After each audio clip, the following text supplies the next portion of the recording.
नमस्कार दर्शक बंधु। पवित्र सावित्री अमावास्यार हार्दिक अभिनंदन एवं शुभकामना जणाई आजिर कार्यक्रमटी को आगक बढ़ाइबा एवं आजिर एही कार्यक्रमटी समस्त मीन राशिर व्यक्ति विशेषक पई बहुत अधिक गुरुत्वपूर्ण रही। कारण यही 2026 बसिया मे मास 16 तारिख शनिवार दिन सावित्री अमावास्या पालित हेबा पई जाउछि एवं एही अमावास्या दिन ग्रहमानक गोचर अनुसार एपरि एक संयोग बनिब जहाँ आपणकर धनर भावरे सूर्य बुध एकत्र बुधादित्य राजयोग बनाइबे जहाँ आपणक जीवनर अधिकांश समस्या को दूर करिब एवं आपणक जीवन रे चलिथिबा बहु दुख कष्टर अंत हेबाकु जाउछि। पुणी थरे एही सावित्री अमावास्या ठारू आपणक जीवन को खुशी फेरिबा पाई जाउछि। आपणकर शनिकर 7.5 थिले मध्य आपणकर एही राजयोगर प्रभाव निश्चित भावरे शुभ परिवर्तन आनिब। आपणकर धनर अधिपति लाभर अधिपति एवं भाग्यर अधिपति एही सावित्री अमावास्या दिन करुछंती परिवर्तन एवं आपणकर धनर भाव त्रिकोणर भावरे रही आर्थिक क्षेत्र रे आनिबे विराट परिवर्तन जहा द्वारा आपणक भाग्यरे गोटे निश्चित भावरे शुभ फलाफल प्राप्ति करिबे। अनेक दिगरु अनेक गुड़िए लाभ प्राप्ति करिबे। समस्त सुख आपणको प्राप्ति हेब।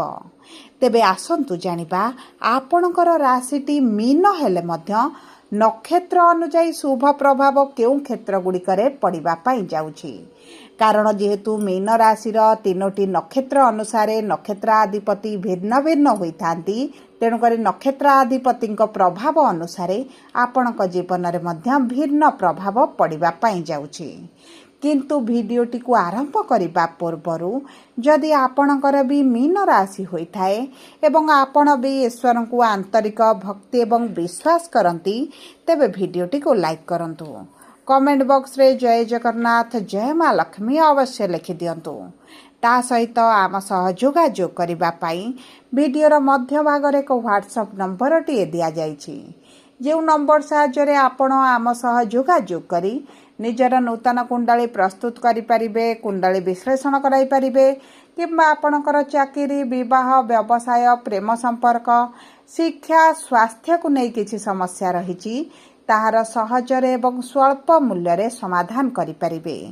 सेथिपई आपण आम सह भिडियोर शेष पर्यंत जोड़ी होई रुहंतु एवं व्हाट्सएप नंबर माध्यम आम सह जोगाजोग करी खूब कम मूल्य रे आपणक समस्यार समाधान करंतु। एबे आसंतु कार्यक्रमटी को आग को बढ़ाइबा एवं जानिबा नक्षत्र अनुଯାयी आपणक जीवन रे कि प्रकार प्रभाव पड़िबा पाई जाउछि।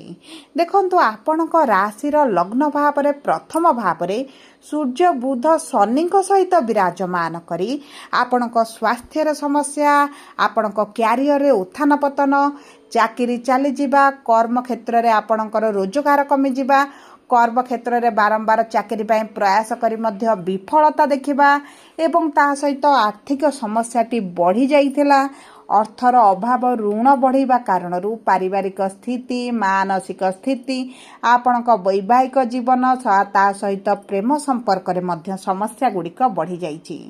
एवं देखंतु आपणकर बहुत गुड़े मित्र भाबुथिबा लोक मध्य आपणक सहित शत्रुता करिसंती आपणक विरुद्ध रे षडयंत्र करिसंती आपणकु हैराण करिसंती आपणकु फसाइसंती एवं देखंतु आपणक जीवन रे समस्या पहाड़ भली ठिया होइछि। किंतु एही सावित्री अमावास्या दिन सूर्य बुध शनि को परित्याग करी द्वितीय भाव रे विराजमान करिथिबारु धनर भाव रे लक्ष्मी भाव रे विराजमान करिथिबारु आर्थिक स्थिति सहित कुटुंब परिजनक मध्य आपणक संपर्क मधुर हेबो। तेबे आसंतु जानिबा मीन राशि रो 3टी नक्षत्र अनुसार कि प्रकार फल प्राप्ति हेबो। ଦେଖନ୍ତୁ ପୂର୍ବ ଭାଦ୍ରପଦ ମୀନ, ଉତ୍ତର ଭାଦ୍ରପଦ ମୀନ ଏବଂ ରେବତୀ ମୀନ ତିନୋଟି ନକ୍ଷତ୍ର ରହିଛି। ସର୍ବପ୍ରଥମେ ଜାଣିବା ପୂର୍ବ ଭାଦ୍ରପଦ ମୀନ ରାଶି ବା 25/12 ମୀନ ରାଶିର ବ୍ୟକ୍ତିବିଶେଷମାନଙ୍କର ନକ୍ଷତ୍ରାଧିପତି ଦେବଗୁରୁ ବୃହସ୍ପତି। ଗୁରୁ ବିରାଜମାନ କରିଛନ୍ତି ଚତୁର୍ଥ ଭାବରେ, କେନ୍ଦ୍ର ଭାବରେ, ଭୋଗ ବିଳାସ ଐଶ୍ୱର୍ଯ୍ୟର ଭାବରେ ଏବଂ ନିଜସ୍ୱ ଗୃହରେ ବିରାଜମାନ କରିଛନ୍ତି। ଶତ୍ରୁ ରାଶିରେ ହେଲେ ମଧ୍ୟ ଉଚ୍ଚସ୍ଥ ଗୃହରେ ବିରାଜମାନ କରିଥିବାରୁ ଯଦି ଆପଣ ଜମି ଭୂମି ଯାନବାହନ କିଛି କ୍ରୟ କରିବା ପାଇଁ ଚାହୁଁଥିଲେ ତେବେ ଆପଣଙ୍କୁ ଉତ୍ତମ ଫଳ ପ୍ରାପ୍ତି ହେବ।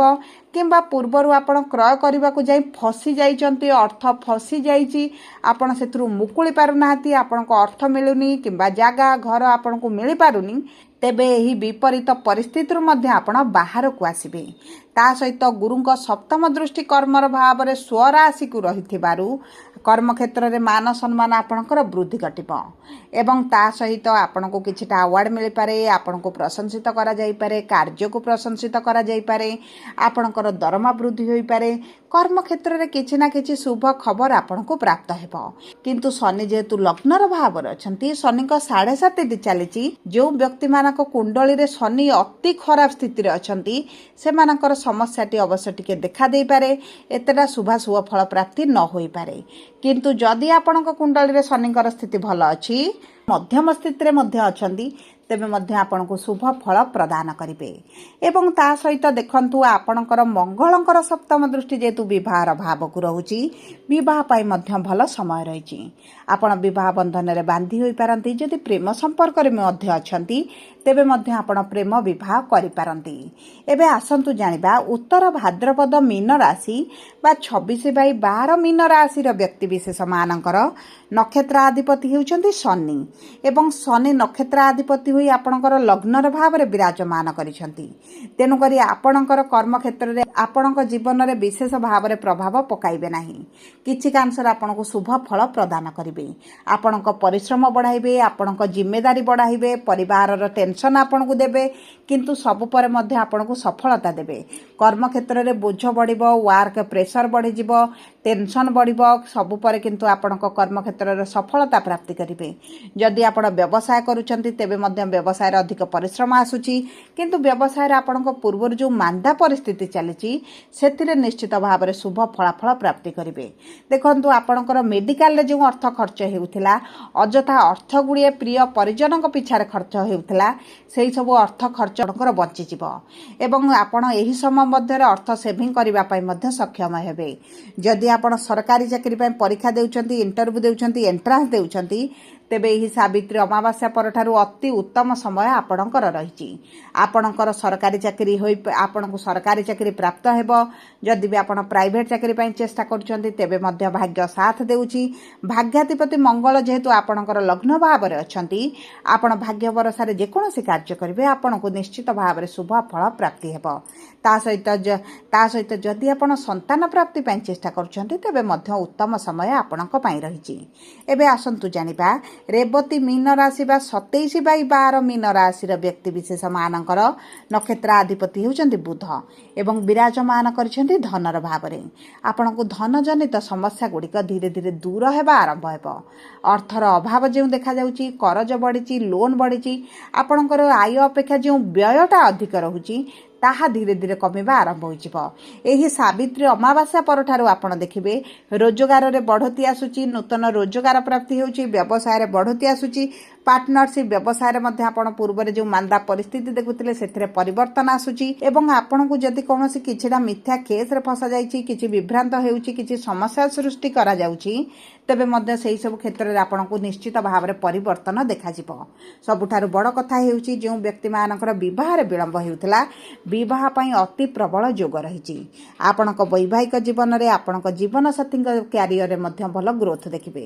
ଯଦି ତାଙ୍କର କ୍ୟାରିୟରରେ କିଛି ସମସ୍ୟା ଆସୁଥିଲା किंबा स्वास्थ्यगत समस्याटी देखाଯାଉଛି तेबे धीरे धीरे परिवर्तन आसिबो उभय मिसी कौनसी एक बड़ निष्पत्ति नहीं पारती किंतु आपणकर पुराना स्वास्थ्य समस्या कमी जिवो एवं राहु द्वादश भाव में विराजमान करी आपणकर किछिटा कोर्ट कचेरी केस रे आपनको फसई पारती से दिगपति झगड़ा गंडगोल ठारू आपण जदि दूर रे रहबे आपणक पई अति उत्तम रहिबो सबु परे आपणकर सबु परे शनिक 7.5 प्रभाव पई जे अशुभत्व देखुचंती समस्या देखुचंती सेही समस्या को दूर करबा पई आपण प्रतिदिन गुरुंकर बीज मंत्र 108 थर पाठ करंतु शनिक मंदिर रे प्रति शनिवार दिन सोरिष तेल रे दीप जाळंतु गरीब लोक मानंतु कला रंगर किछिटा जिनिस दान करंतु सोरिष तेल हेउ सोरिष हेउ किंबा कला रंगर ब्लैंकेट हेउ दान करंतु मंगलवार दिन हनुमान मंदिर रे चमेली तेल अर्पण करबा सहित हनुमान सिंदूर मध्य आपण अर्पण करंतु महादेवंकर उपासना करंतु सबुठारु एवं सबुठारु रामबाण सदृश्य हेउछि आपण प्रतिदिन